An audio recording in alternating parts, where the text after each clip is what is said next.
Bien-aimé dans le Seigneur, il y a quelque chose que vous devez comprendre, non? À partir du moment où quelqu'un reçoit une promesse de Dieu, cette personne, à partir du moment où Dieu le sélectionne, la personne là va passer par des épreuves. La personne en question sera toujours sujette à des épreuves et à des situations difficiles. Et vous allez trouver bizarre que votre voisin ou un membre de votre famille qui ne craint pas Dieu, qui ne respecte pas Dieu, qui ne suit pas les mêmes choses que vous, qui n'obéit pas à Dieu, il est toujours en paix. Ses enfants ne sont jamais malades. Et il n'a jamais de problème de travail. Il n'a jamais de problème qui dure longtemps jusqu'à impacter sa foi. Justement, c'est parce qu'il n'a pas de foi. Vous devez comprendre que le problème qui vient dans votre vie pour un objectif. Si vous avez été choisi par Dieu, si vous avez été choisi par Dieu pour accomplir quelque chose, peut-être que vous vous sous-estimez. Mais lorsque l'ennemi vous regarde, pour l'ennemi vous êtes une menace. Lorsque l'ennemi vous regarde, pour l'ennemi vous êtes un homme à abattre. Vous êtes une personne à décourager. C'est comme ça que vous êtes fiché. Vous savez que le service de renseignement qui fonctionne de la part de Dieu et qui permet à un croyant d'avoir des songes qui lui prédisent des choses qui vont arriver. D'un autre côté, le diable aussi a des services de renseignement. Il sait tout sur vous. À part les choses que Dieu garde secret. Mais sinon, il sait la plupart des choses sur vous. Il connaît vos faiblesses. Voyez, il connaît ce à quoi vous tenez. Et il va attaquer vos enfants. Il va attaquer votre mariage. Il va attaquer votre travail. Dans le seul but d'attaquer votre foi. Voyez. Et ici, Dieu est en train de nous faire une déclaration sur laquelle il est en train de nous expliquer que sa parole, une fois qu'elle a été prononcée, bien-aimé dans le Seigneur, quel que soit ce que tu vis, quel que soit ce que tu traverses, je parle à quelqu'un qui a reçu une promesse il y a peut-être 5-10 ans de la part de Dieu, qui a fait un songe, mais la parole en question ne s'accomplit toujours pas. Je te dis que quel que soit ce que tu traverses aujourd'hui, il y a un grand homme qui avait dit que si ce que tu vois aujourd'hui dans ta vie ne correspond pas à ce que Dieu t'avait montré dans un rêve par rapport à ta vie, alors ce que tu vis aujourd'hui est passager, ça va passer. Donc, si ce que tu vis aujourd'hui, bien-aimé dans le Seigneur, ne correspond pas à ce que Dieu t'a montré ou à ce que Dieu t'a dit dans une prophétie, Dieu ne t'a pas oublié. Ça ne veut pas dire que Dieu t'avait menti. Ça veut seulement dire que l'heure n'est pas encore arrivée pour Dieu d'amener cela à accomplissement. Et vous allez remarquer, il y a des grands hommes dans ce monde qui ont marqué le monde, tels que les Nelson Mandela, les Martin Luther King, les Martin Luther, comment vous les appelez, Mohamed Ali, des personnes qui ont marqué autant dans la religion ou autant dans d'autres domaines. Vous allez remarquer que ces personnes-là quand vous fouillez leur vie, ils ont eu des débuts très difficiles. Mais s'ils avaient abandonné ou s'ils étaient devenus tristes à cause des situations qui prévalaient dans leur vie, ils n'auraient pas apporté à nos yeux le témoignage que nous avons d'eux. Ils n'auraient pas pu manifester, ils n'auraient pas pu devenir les exemples qu'ils sont devenus. Voyez, ils ont cru en leur rêve. Votre rêve doit être la chose la plus précieuse que vous avez comme trésor. Vous devez vous accrocher à votre rêve, quel que soit ce que vous vivez. Voilà pourquoi le Seigneur dit dans cette parole, à partir du verset 9, il dit « Autant les cieux sont élevés au-dessus de la terre, autant mes voix sont élevées au-dessus de vos voix, et mes pensées au-dessus de vos pensées. » De fois, vous imaginez que Dieu, cette année, va faire ceci, va faire cela pour vous. Vous imaginez que ce que vous avez vu, ça arrivera en 2019. Mais la façon dont vous réfléchissez, ce n'est pas la façon dont Dieu réfléchit. Pourquoi? Parce que vous ne voyez pas plus loin que le bout de votre nez. Mais Dieu, il est en dehors du temps. Il voit des choses que vous ne voyez pas. Et il sait le pourquoi de chaque chose. Souvenez-vous que la Bible dit que Dieu a fait toutes choses, même le méchant pour le jour du malheur. Vous voyez? Donc, toute chose a une utilité. Et ce qui vous arrive, si ça vous arrive aujourd'hui, il y a forcément une utilité pour ça. Vous voyez, bien-aimé dans le Seigneur.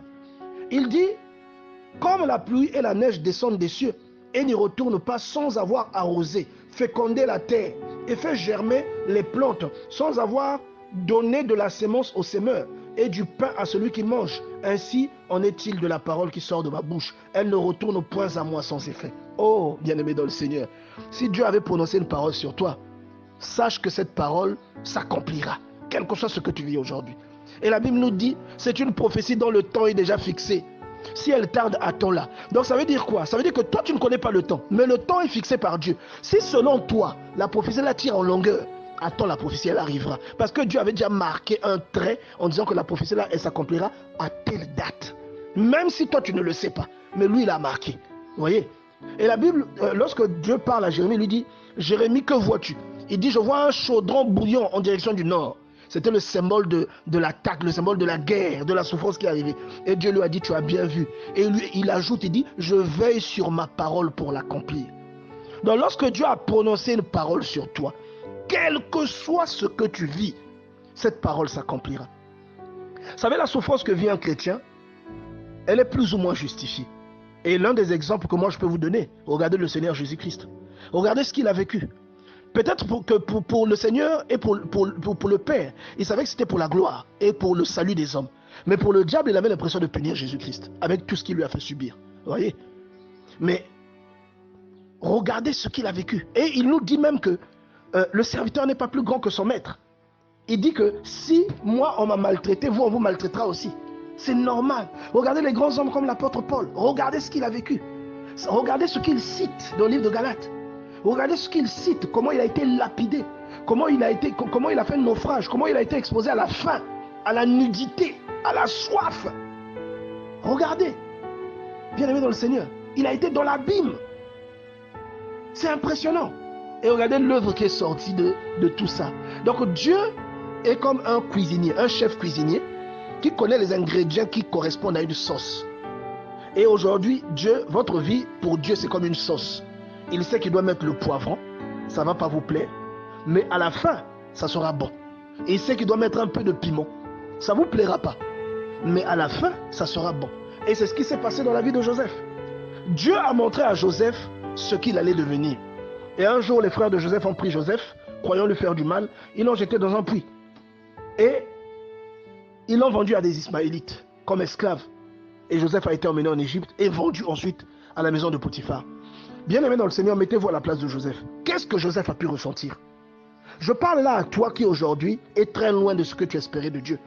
Je parle là à cette sœur à qui Dieu a promis un enfant, mais jusque-là, l'enfant ne vient pas. Je parle là à ce frère à qui Dieu a promis un boulot. Il rêve tout le temps le boulot, mais le boulot ne vient pas. Bien-aimé dans le Seigneur, Dieu ne t'a pas oublié. Dieu est toujours là. Dieu ne t'a pas oublié, il n'oublie personne. Mais seulement, il attend le moment qu'il a fixé. Parce qu'avant que ce boulot n'arrive, il doit te briser. Avant que ce boulot n'arrive, il doit te faire mûrir. Avant que ce boulot n'arrive, il doit te tester. Il doit voir ta foi. Il doit voir jusqu'à quel niveau tu peux arriver. Il doit voir si tu peux résister. Il doit te tester. S'il t'emmène à un haut niveau, sans que tu ne sois prêt, lorsque le diable viendra attaquer ta vie, tu vas lâcher l'œuvre que Dieu t'a donnée. Donc il est obligé de permettre des épreuves qui vont te renforcer, te solidifier. Pour que lorsque le diable viendra, quelle que soit la situation, quel que soit le challenge, que tu sois en mesure de tenir comme un baobab qui est correctement planté. Oh bien-aimé dans le Seigneur, à toi qui es en train de te plaindre, que Dieu t'avait montré quelque chose qui ne s'accomplit toujours pas. Je vais te rappeler que Joseph a été esclave dans la maison de Potiphar et il a été accusé injustement, il s'est retrouvé en prison. Mais un jour, ce que Dieu lui avait montré quand il avait 17 ans, ça s'est accompli. Il avait alors 30 ans. Regardez le nombre d'années qui est passé. Pour dire que Dieu remplit toujours sa part du contrat. Remplissons la nôtre, bien-aimés dans le Seigneur. Dieu remplit toujours sa part du contrat. Remplissons la nôtre.